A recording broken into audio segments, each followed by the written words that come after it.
Ako si Cherry Rose Villaruz, 18 taong gulang mula sa Santa Monica Oton, Iloilo, at ito ang buhay ko. Bilang isang mag-aaral na kabilang sa iba't ibang organisasyon, kadalasang tambak ako sa gawain. Ako ay isang junior officer sa Education Student Council, junior editorial writer sa Silak Publication, at first year class representative sa Kapisanan Diwa at Panitik o Kadipan.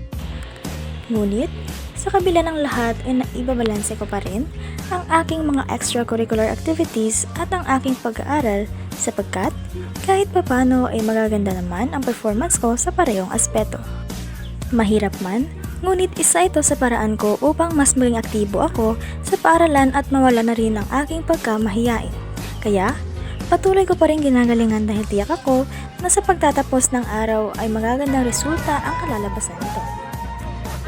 Hello sa inyong lahat. Ako si Angela Sumagisay, 19 taong gulang at ito ang sulyap sa araw-araw kong buhay bilang isang estudyanteng commuter na nakatira sa Pavia. Isipin mo, gigising ka ng maaga sa tunog ng alarm clock para lang makahabol sa unang biyahe. Minsan, paglabas mo ng bahay, santang makmak na estudyante at iba pang mga pasahero ang nag-aabang sa tricycle o di kaya jeepney. Ang hirap sumakay, lalo na kapag rush hour.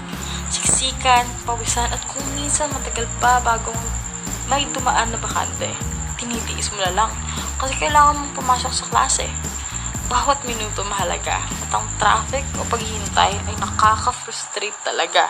Kaya yan, may clean sulyap sa buhay commuter ko. Isa lang akong ordinaryong estudyante na nagsisikap makapag-aral sa kabila ng araw-araw na hamon sa transportasyon dito sa Pavia. Kung relate ka sa sitwasyon ko, ito magdamayan tayo. Buhay ng isang estudyanteng malayo sa pamilya.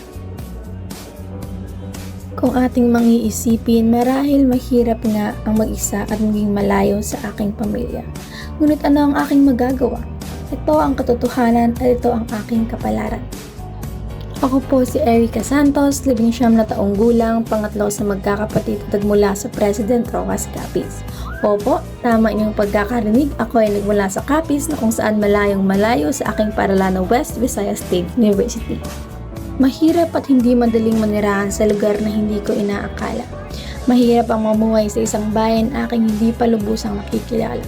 Ngunit heto at ako ay masiglang susuungin ng aking pangarap para sa akin at para sa aking pamilya. Totoong mahirap ang mag-isa, kaya naman salamat sa aking mga kaibigang lagi kong nakakasama.